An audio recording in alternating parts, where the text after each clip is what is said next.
अंतःकरण अर्थात मस्तिष्क? अंतःकरण अर्थात मस्तिष्क नहीं, मस्तिष्क तो स्थूल शरीर का एक अंग है और अंतःकरण सूक्ष्म शरीर का एक सूक्ष्म। इसीलिए मनस, बुद्धि, चित्त और अहंकार के समुचित रूप को ही अंतःकरण कहते हैं। मैं अभी समझा नहीं। अंतःकरण ज्ञानेंद्रिय द्वारा बाह्य संसार को अनुभव करके कर्मेंद्रियों को कर्म का निर्देश देता है। यदि अनुमति हो तो एक बात और पूछना चाहता हूँ। पूछो। क्या स्थूल और सूक्ष्म शरीर के कारण किसी तीसरे शरीर की भी उत्पत्ति होती है?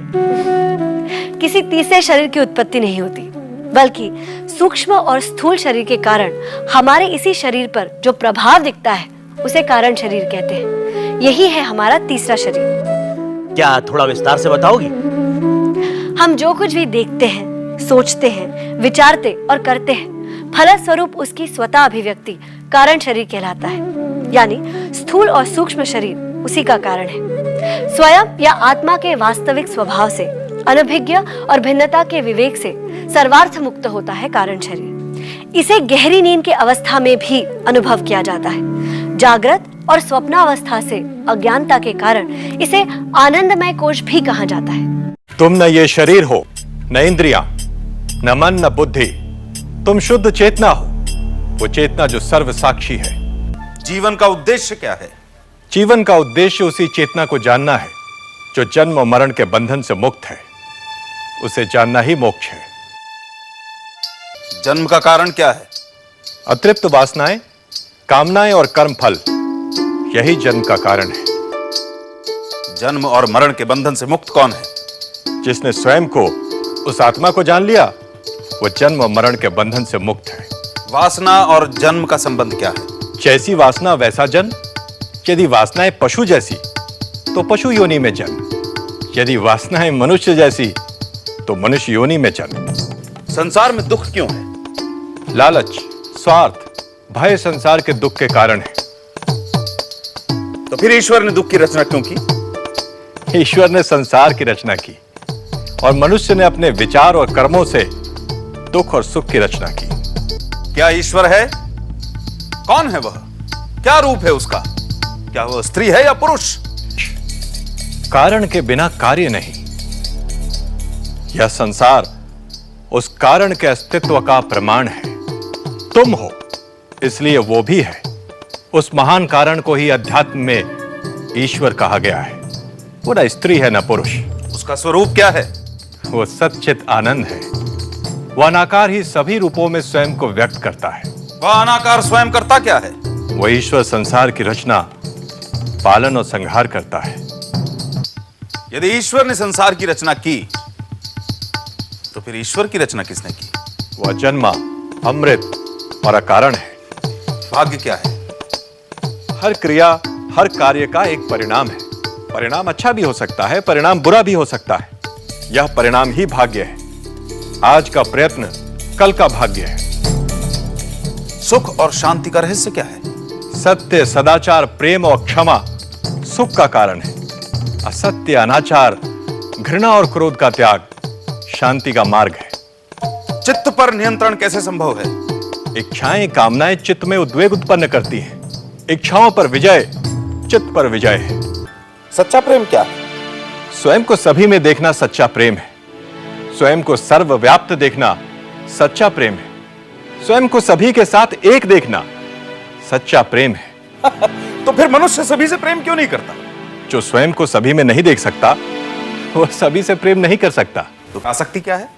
प्रेम में मांग, अपेक्षा, अधिकार, आसक्ति है। बुद्धिमान कौन है? जिसके पास विवेक है। नशा क्या है? आसक्ति। चोर कौन है? इंद्रियों के आकर्षण जो इंद्रियों को हर लेते हैं, चोर है। जागते हुए भी सोया कौन है? जो आत्मा को नहीं जानता, वो जागते हुए भी सोया है। कमल के पत्ते पर पड़े जल की तरह अस्थाई क्या है? यौवन, धन और जीवन। नर्क क्या है? इंद्रियों की दास्ता नर्क है। मुक्ति क्या है? अनासक्ति ही मुक्ति है। दुर्भाग्य का कारण क्या है? मद और अहंकार। सौभाग्य का कारण क्या है? सत्संग और सबके प्रति मैत्री भाव। सारे दुखों का नाश कौन कर सकता है? जो सब छोड़ने को तैयार हो। मृत्यु पर्यंत यातना कौन देता है? गुप्त रूप से किया गया अपराध। दिन रात किस बात का विचार करना चाहिए? सांसारिक सुखों की क्षण भंगुरता, संसार को कौन जीतता है? जिसमें सत्य और श्रद्धा है। भय से मुक्ति कैसे संभव है? वैराग्य से। मुक्त कौन है? जो अज्ञान से परे है। अज्ञान क्या है? आत्मज्ञान का अभाव ही अज्ञान है। दुखों से मुक्त कौन है? जो कभी क्रोध नहीं करता। वह क्या है जो अस्तित्व में है भी और नहीं भी? माया। माया क्या है? नाम और रूपधारी नाशवान जगत। परम सत्य क्या है? ब्रह्म। इंद्र, किसकी इच्छा और प्रेरणा से मन चलता है? किसकी इच्छा से प्राण हलचल करता है? किसकी इच्छा से इस वाणी में शक्ति है? कौन आंखों और कानों को उनके उनके कामों की प्रेरणा देता है? कौन है वो जिसके कारण आग जलती है? किसके कारण वायु बहता है? कौन है श्रवण का श्रवण, मन का मन, वाणी की वाणी, प्राण का प्राण, चक्षु का चक्षु? कौन है वह जो वाणी से बोला नहीं जा सकता, वाणी जिससे बोली जाती है? कौन है वह जो आग में आग और वायु में प्रवाह है? इंद्र, वो अद्भुत ब्रह्म है जो बिजली की भांति आंखों की पलक झपकने के समान चमका और फिर लुप्त हो गया, ताकि तुम ये जान सको कि उसकी इच्छा के बिना ना तुम तिनके को जला सकते हो, ना तिनके को उड़ा सकते हो। तुम्हारी विजय का कारण तुम नहीं, वो ब्रह्म था। वो यक्ष ब्रह्म का अधिदैवत रूप था। वो ब्रह्म ही शुद्ध चैतन्य रूप आत्मा है। अपनी विजय के अहंकार में चूर देवों को अपनी विजय के कारण का ज्ञान या बोध कराने आए ब्रह्म का यह चित स्वरूप क्या है? इंद्र, आत्मा सभी अवस्थाओं का साक्षी है। जो है और जो नहीं है उसका भी उसे ज्ञान है। इसीलिए मैं जानता हूँ, मैं देखता हूँ, मैं समझता हूँ। इन सभी अवस्थाओं या वृत्तियों का मैं साक्षी हूँ। और जिसे मैं नहीं समझ पाया या जिसे मैं नहीं जानता हूँ, उसका भी आत्मा के चित्त स्वरूप के कारण मुझे ज्ञान है। तुम उस चेतना को जानो जो आंखें नहीं देखती, बल्कि जिसके द्वारा आंखें देखती हैं। जानने वाला जानने वाली वस्तु से अलग होता है। शरीर, ज्ञानेंद्रियां, मन, बुद्धि, ज्ञान और अज्ञान जानने वाली वस्तुएं हैं और ब्रह्म उसे जानने वाला है। ज्ञात वस्तु जड़ है, ज्ञाता चैतन्य है। जड़ वस्तु खुद को नहीं जानती है। आंखें नहीं जानती कि वो देखती हैं। मन नहीं जानता कि वो समझता है। मैं या आत्मा ही जानता है कि मैं देखता हूँ या मैं समझता हूँ।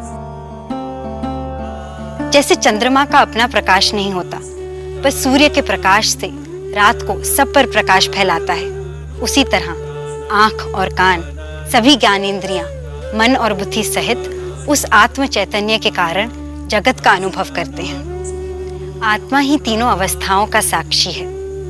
वो तीनों के भाव और अभाव को भासित करता है। जागृत में वो बाह्य जगत को जानता है।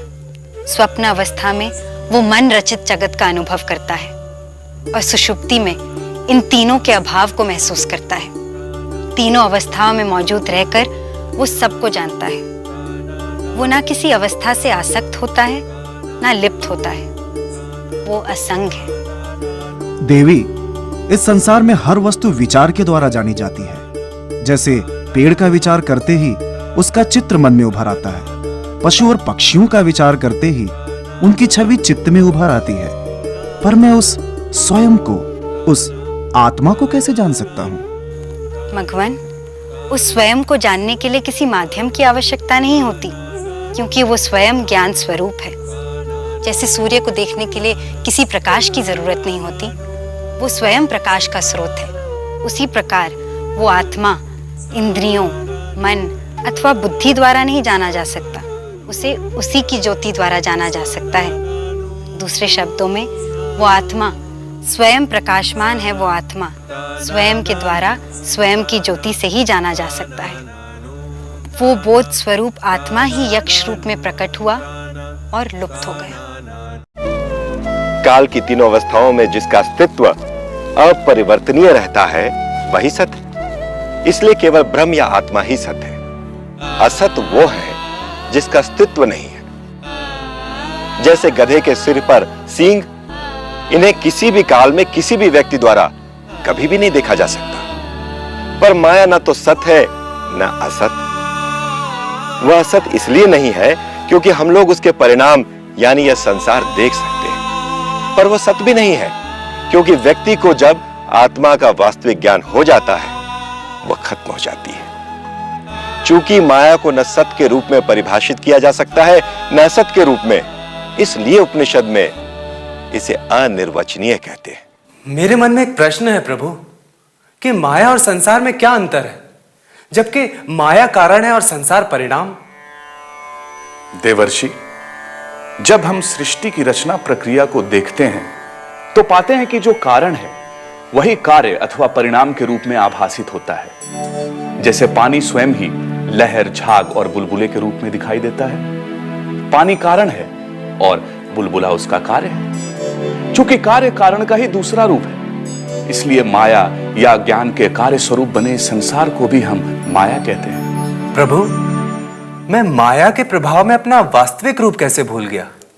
माया व्यक्ति की वास्तविक सच्चाइयां छिपा देती है और इस अज्ञान से उपजी अविद्या के कारण व्यक्ति कल्पनाओं में दिख रही वस्तुओं को भी सत्य मानने लगता है और वो उन वस्तुओं के पीछे ये मानकर भागने लगता है कि वे सत्य हैं, जबकि वे होती असत्य हैं।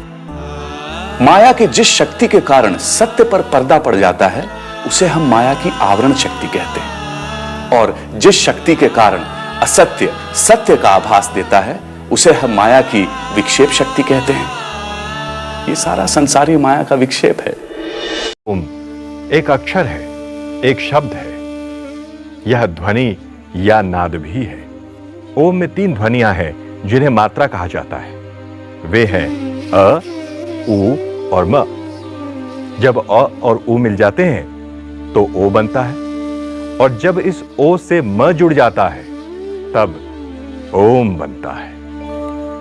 किसी भी व्यक्ति की, चाहे उसकी मातृभाषा कोई भी क्यों ना हो, जब वह उच्चारण के लिए मुंह खोलता है तो स्वाभाविक अकार की ध्वनि ही निकलती है, और जब वह उच्चारण के अनंतर मुंह बंद करता है तब केवल मकार की ध्वनि सुनाई पड़ती है, और जब वह होठों को पास लाकर मुंह को आधा खुला और आधा बंद रखता है तब उकार की नैसर्गिक ध्वनि सुनाई पड़ती है।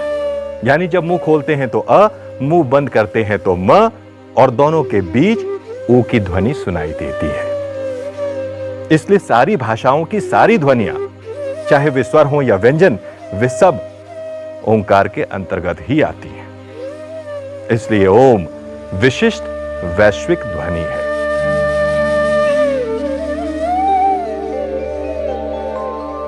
ओम ईश्वर का प्रतीक भी है। मांडुक्य उपनिषद के अनुसार जागृत अवस्था का समग्र जागृत प्रपंच ओंकार की प्रथम मात्रा अ से अभिव्यक्त होता है। समस्त स्वप्नावस्था का प्रपंच उ मात्रा से अभिव्यक्त होता है, और सुषुप्ति अवस्था का प्रपंच म से अभिव्यक्त होता है। संपूर्ण प्रपंच ही ईश्वर है, और जागृत, स्वप्न और सुषुप्ति ही समस्त प्रपंच है, और इन तीनों का प्रतीक अ, उ, म है। इसलिए ओम ही ईश्वर का अति अद्भुत प्रतीक है। ओंकार ईश्वर के निर्गुण स्वरूप का प्रतीक भी है। मांडुक्य उपनिषद का घोष है कि जैसे तीनों अवस्थाएं ब्रह्म या आत्मा से ही उत्पन्न होती हैं और उसी में विलीन हो जाती हैं, वैसे ही 3 मात्राओं से बना ओम भी शांति या निशब्दता से उत्पन्न होता है और उसी में विलीन हो जाता है। इसलिए 2 ओंकार के उच्चारणों के अंतराल के बीच की निशब्दता, जिसे अमात्रा कहते हैं, निर्गुण ब्रह्म का ही प्रतीक है। ओंकार के उच्चारण के समय अ मात्रा उ मात्रा में, उ मात्रा म मात्रा में विलीन और म मात्रा निशब्दता में विलीन हो जाती है। उसी प्रकार उपासना के समय इसी ओम के उच्चारण को आधार ले साधक स्थूल जागृत प्रपंच को सूक्ष्म या मानसिक प्रपंच में और सूक्ष्म प्रपंच को कारण प्रपंच में विलीन करता है। आगे उसका भी अतिक्रमण कर वह केवल शांत निर्गुण, शांतम शिवम अद्वैतम आत्मा में ही स्थिर हो जाता है। यही ओंकार उपासना की चरम सीमा है। कारण शरीर में बैठी शराब की लालसा सूक्ष्म शरीर में शराब के विचार को जन्म देती है। सूक्ष्म शरीर में उपजा शराब का यह विचार स्थूल शरीर को शराब पीने के लिए प्रेरित करता है। जब शराबी पीने का कार्य करता है तो पीने की वासना उसी अनुपात में फिर से बढ़ती है। पीने की वासना से पीने की चिंता भी बढ़ती है। पीने की चिंता शराबी को पीने का कार्य करने पर मजबूर करती है, क्योंकि कार्य करने पर व्यक्ति अनजाने में ही अपनी वासना को दृढ़ करता है। यही है अनर्थ परंपरा। यज्ञ, दान, सेवा, जप, तप, तीर्थ, विचार आदि। तो क्या हमें रोज ही यज्ञ करना चाहिए? नहीं, यज्ञ का अर्थ है ब्रह्म की उपासना। यदि हम अपने कर्तव्यों को ही ब्रह्म की उपासना समझ पूरा करें तो वही यज्ञ है। व्यष्टि या समष्टि के लाभ के लिए अग्नि क्रिया के द्वारा जो ईश्वर की आराधना की जाती है उसे यज्ञ कहते हैं। उसे हवन या होम भी कहते हैं। हर रोज नित्य कार्य के रूप में उसे समीधा दान या अग्निहोत्र भी कहते हैं। वास्तव में ब्रह्म ज्ञान रूपी अग्नि में अहंकार की आहुति देकर अज्ञान का नाश करना ही यज्ञ का अंतिम लक्ष्य है। यानी कर्म ही पूजा है। तो फिर व्यक्ति साकार ईश्वर की पूजा क्यों करता है? अपने आराध्य की मूर्ति में ईश्वर भाव रखकर आराधना करना ही पूजा है। जैसे ध्वज का कपड़ा और उस पर चित्रित रंग और आकार देश के आदर्शों का प्रतीक है, वैसे ही मूर्ति ईश्वर का प्रतीक है। इसीलिए मूर्ति पूजा को प्रतीकोपासना भी कहते हैं। इससे मन शुद्ध होता है। और दान? दरिद्र को नारायण समझकर प्रेम और आदर से जो सेवा की जाती है उसे दान कहते हैं। यह भी फल या यश के लिए नहीं, बल्कि निस्वार्थ भाव से करने से ही मन शुद्ध होता है। पर जिसके पास देने को कुछ हो ही नहीं, वह क्या दान करेगा? सूत्रधार, दान का संबंध धन से तो नहीं है। दूसरों को समय देना, श्रम देना, ज्ञान देना, ये भी तो दान है। मीठे शब्दों से दूसरों का सहयोग भी दान है। तो फिर तप, जप, तीर्थ, व्रत, विचार क्या है? महान लक्ष्य को प्राप्त करने के लिए शारीरिक या मानसिक कष्ट को सहन करना तप है। तप का अर्थ है मन और इंद्रियों की एकाग्रता। मनश्च इंद्रियाणाम ऐकाग्र्यम परमम तपः। जप का अर्थ है एक मंत्र का आवर्तन करना। निरंतर भगवान के नाम के स्मरण करने को नाम स्मरण कहते हैं। जप और नाम स्मरण की उपासना सभी मजहबों में प्रचलित है। और तीर्थ? पवित्र स्थान की यात्रा, वहां जाकर दर्शन, पूजा, तीर्थ स्नान, दान और सत्संग करना ही तीर्थ यात्रा है। अब व्रत या उपवास? सूत्रधार, व्रत और उपवास दोनों अलग वस्तुएं हैं। व्रत यानी संकल्प, जैसे मौन व्रत। व्रत क्या होता है नटी? व्रत से जिद्दी और उद्दंड मन अनुशासन में रहता है। ये चंचल मन व्रत संकल्प के सहारे ही आध्यात्म की गहराइयों तक पहुंचता है। और उपवास क्या होता है? निश्चित समय के लिए खाने पीने का संयम या त्याग करके भगवान का चिंतन करना ही यथार्थ रूप से उपवास है। फिर उपासना क्या है नटी? यानी शिव उपासना, विष्णु उपासना, गुरु उपासना आदि? उप यानी पास में और वास या आसन माने बैठना। उच्च आदर्श या भगवान के पास बैठने को ही उपवास या उपासना कहते हैं। अब अंत में विचार का अनोखा उपाय ही बता दो। प्रिय अप्रिय, इच्छाएं, क्रोध, उत्तेजना, महत्वाकांक्षा, ईर्ष्या आदि, ये सब मनुष्य को आध्यात्मिक पथ पर बढ़ने से रोकते हैं। विचार इन सब समस्याओं को सुलझाता है। यानी वासनाओं से भरे मन को शुद्ध करने के अनुष्ठानिक और व्यवहारिक तरीकों को ही बहिरंग साधना कहते हैं। वह सर्वोच्च सत्य सत्य है या अस्तित्व है। इसी अस्तित्व से नाम और रूप के सारे संसार ने जन्म लिया है। जैसे स्वर्ण ही स्वर्ण आभूषण है, मिट्टी ही मिट्टी का घड़ा है, वैसे ही सत्य या अस्तित्व ही सब कुछ है। इसलिए तुम सत्य हो। तत् त्वम असि। प्रारंभ में अस्तित्व या सत्य एक ही था, इसके अलावा दूसरा कोई नहीं था। इसने अनेक होना चाहा, इससे अग्नि पैदा हुई, अग्नि से जल और जल से पृथ्वी का जन्म हुआ। इन तत्वों के मिलने से ही विविधता भरे संसार का जन्म हुआ। वह मूलभूत सत्य तुम ही हो श्वेत केतु। श्वेत केतु, क्या तुम शहद इकट्ठा कर रही मधुमक्खियों को देख पा रहे हो? हाँ तात। भिन्न भिन्न फूलों का रस जब एक हो जाता है तो शहद बन जाता है। पर क्या शहद बनने के बाद कोई रस ये कह सकता है कि मैं इस फूल का रस हूं या मैं इस फूल का रस हूं? नहीं तात। इसी तरह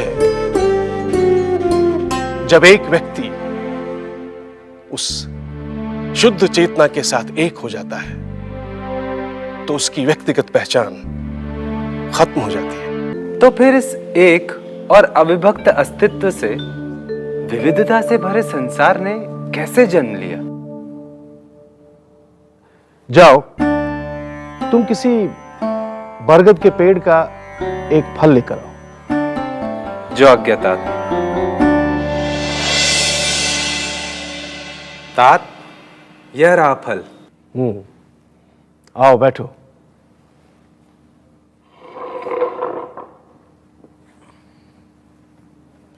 इसे तोड़ो और बताओ इस फल के भीतर क्या है?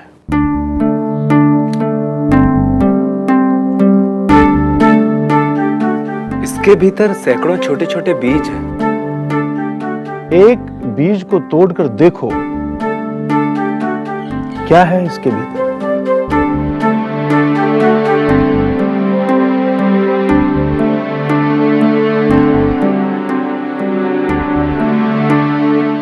मैं इसके भीतर कुछ नहीं देख सकता तात।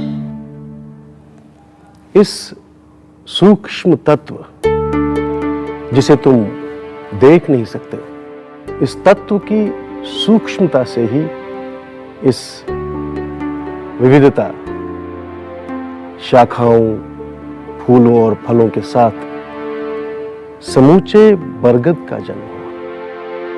वैसे ही अनुभूति से परे अविभक्त अस्तित्व से ही इस सारी सृष्टि का जन्म हुआ। उसके बाद आरुणी उद्दालक ने श्वेत केतु को पानी में नमक मिलाकर लाने को कहा।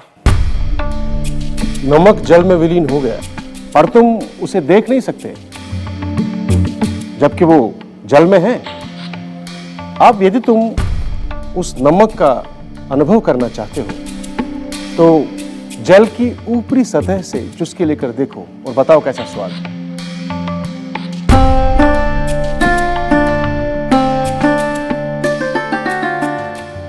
नमकीन तात।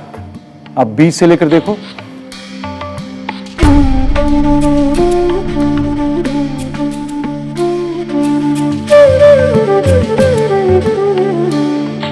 नमकीन। अब बिल्कुल नीचे से जल चख कर देखो कैसा स्वाद है।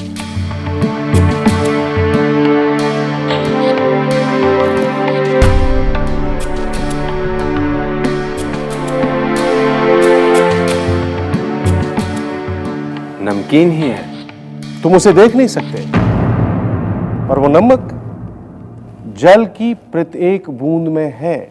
वैसे ही वह चेतना जो दिखाई नहीं देती हर प्राणी में विद्यमान है। वही चेतना तुम हो। तत् त्वम असि।